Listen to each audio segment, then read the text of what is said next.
Freedom Watch has continued to profile various independent and constitutional candidates. One of those candidates is Jake Towne. Jake is running for Congress as an independent in Pennsylvania's 15th district. Since his last appearance on this show, Jake is showing stronger poll numbers, especially considering he's being overshadowed by the big money statist candidates in the two political parties. Voters are starting to catch on quickly to Jake Towne's passion and fight, one that reflects what Americans want today: personal freedom, limited government, fidelity to the Constitution. Jake, we've been all over the place, including in Philadelphia together. It's a pleasure. Welcome back to Freedom Watch. Thank you for having me on your show. What is that in your front pocket? This is actually a United States Constitution. And do politicians today typically carry it around with them and refer to it on the stump when they're asking for votes? I don't see that happening too much. Are you finding, as you go around the congressional district in Pennsylvania, that there is still a fire in the belly about the rampant violations of constitutional liberty by this government, by its predecessor, by the federal government in general? Oh, absolutely, Judge. I mean, what we have going on in Pennsylvania and really all over the rest of the nation is a lot of economic unrest. Unemployment ratios are, well over 20%, even though the government figures are kind of, down at 10%. What are the chances of an independent winning today?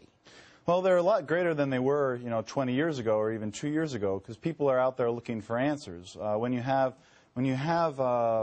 economic unrest, the result is always political change. So you think you have a shot at this. Well, why did you choose the independent route rather than taking on, say, the Republican, and if you win, at least having the Republican Party machinery behind you? Well, one of the reasons for that is the mission statement of the campaign is actually to continue on and educate the public and listen to the public. So the nice thing about it is without a primary, I have 6 more months to campaign and talk to people. I've been campaigning since last May, and one of the great things actually in our district is one of the local Tea Party members is also going to run in the Republican primary against the incumbent, Charles Dent. All right, so you're guaranteed to be on the ballot in November, assuming you get enough signatures on a petition. So you'll have a big government Republican, presumably, if the Tea Party guy doesn't defeat the incumbent, a big government Democrat, and a small government maximum individual liberty constitutionalist, which will be you. That's the plan, to stick out like a sore thumb. I've made promises to the people in my district. I will not enlist in the congressional pension plan, which gives these members in Congress up to 80% of their pay, which is $174,000. I made a promise that I will only take the median household income, and the rest of the income will be used for local nonprofit hospitals, and I will not enlist in the congressional health care plan. All right. How does this message resonate in Pennsylvania? Now, I live in New Jersey. New Jersey is perhaps the most overtaxed and most overregulated state in the Union. We consider Pennsylvania a place of freedom. But we all know in reality that there is also big government in Pennsylvania as well. So how does your message of individual liberty, small government, fidelity to the Constitution, the same laws that govern the people govern members of Congress, how does that resonate in Pennsylvania? Well, Pennsylvania, actually, I'm not sure if you're aware, has it's the second highest state and actually the second highest state actually in the world in terms of corporate income tax. Pennsylvania firms pay about 42% in corporate income tax. So the message of liberty kind of gets out there because people are looking around for solutions.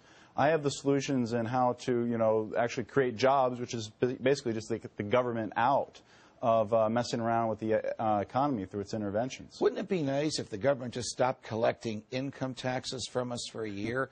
Wouldn't that cause unemployment to go down and gross domestic product to rise?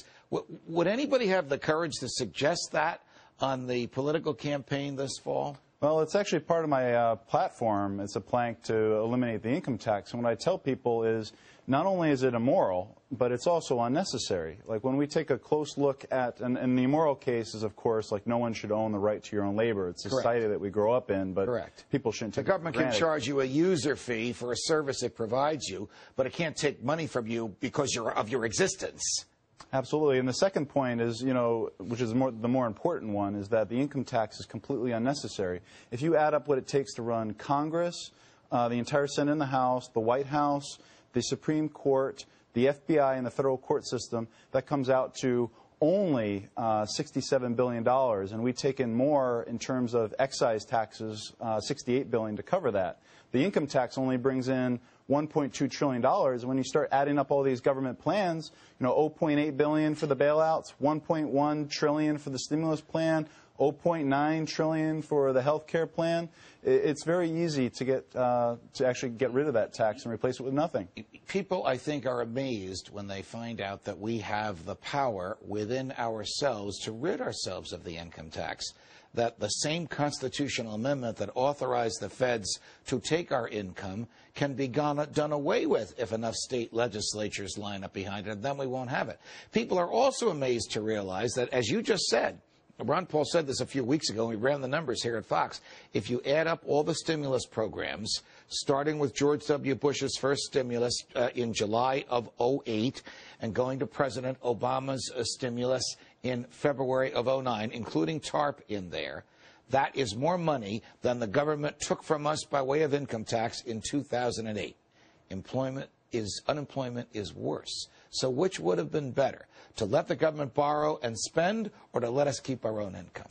Well, if you listen to the Republicans, or the Republicrats, one is saying, let's borrow and spend, and the other one is saying tax and spend. There's no good answers to that. What we really have in America today is we have the arsenic party on the left, and we have the cyanide party on the right. And one of those parties is basically saying, don't take down the arsenic; it'll kill you. Our cyanide's better. Before I let you go, how do people around the country who are interested in a constitutionalist running as an independent in the Commonwealth of Pennsylvania reach you or learn about you? The best way is to go to our website, which is at towneforcongress.com. It's TOWNE for Congress.com. Okay, and we're showing it on the screen as you say it. Jake Towne, always a pleasure. Thanks for joining us. Thank you very much, Judge.